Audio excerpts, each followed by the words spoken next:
Hi, I'm Missy Wryn. I'm a holistic natural horsemanship trainer. What holistic natural horsemanship is a method of training the whole horse. My specialty has been problem and dangerous horses, and most of the horses that I have received in my training program who were problems and had serious behavior issues typically were in pain, whether it was physical pain or emotional pain. I found that those pain issues needed to be addressed. So I developed a program, Holistic Natural Horsemanship, to address and work with the whole horse. My motto is, problems are not always training issues, and I want to train the whole horse for a safer ride.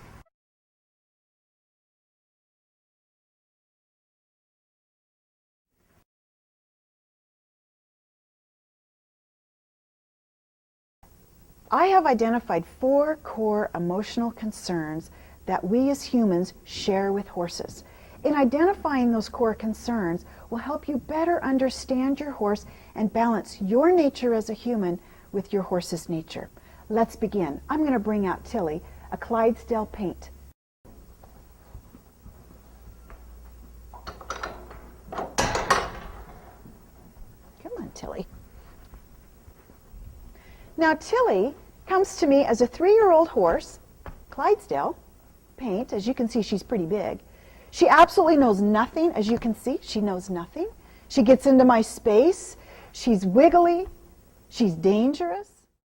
Get back, get back, get back, get back. Good girl. Now, that's the first core emotional concern, is appreciation.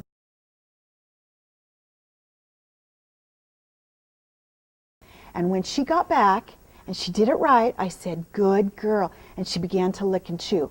And in order to enhance that appreciation, I'm going to come in here and I'm going to rub her neck when she does the right thing. What this does, research has found that when you rub the neck, it actually releases a chemical response, just like her mother did when her mother licked her neck. It's important to appreciate your horse, letting them know that they've done the right thing. Now, she's just learning, so she knows absolutely nothing. Yesterday's holistic joining was just a moment of doing the right thing, but I have to show her appreciation. Good girl. The second core emotional concern is status.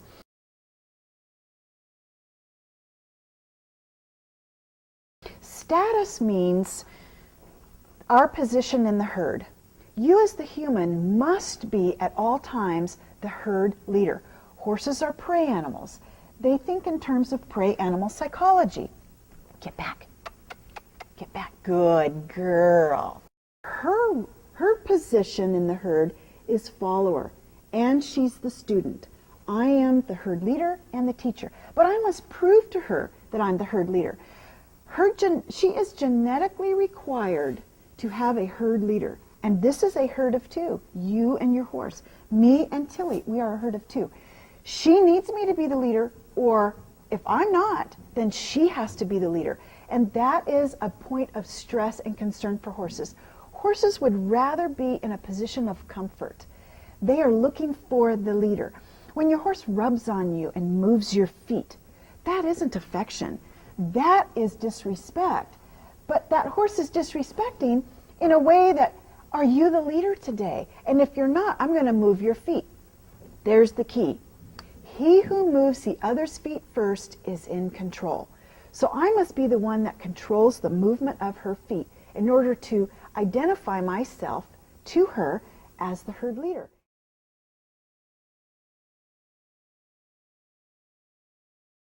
The third is autonomy. Now, what I mean by autonomy is we as humans have the opportunity of free will, free choice. We decide yes or no in our lives most of the time. A lot of things are dictated to us, but for the most part, we can make those choices. Well, in the animal world, they also have autonomy as well. They make the choices too, to where they're going to eat, where they're going to sleep, when they're thirsty, so I'm going to go get some water. There's some choices they make. And they also choose, you're going to be my herd leader. They choose to submit to that herd leader. That's autonomy. I'm going to set up choices for Tilly to make. I am going to support her in making the right decision. I will not force her to make the right decision. I will not go 1, 2, 3, you make that decision or else.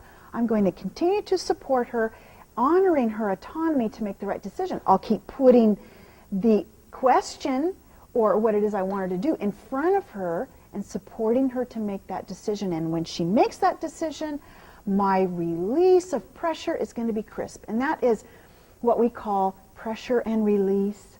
Horses learn from the release of pressure, not the pressure itself. So when I get the right answer from her, allowing her to have autonomy, then I release my pressure, whether it's my body language, and that's what we're going to be talking about today, body language and how horses speak to one another with body language.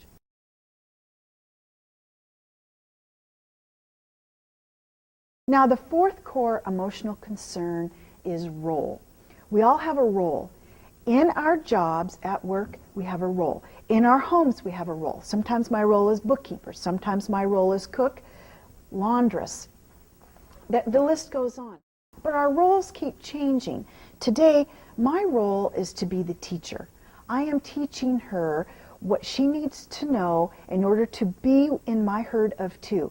She recognizes my status as the leadership, she will, and then she'll identify with my role that I am the teacher, and her role is student and to be learning today and to be the follower.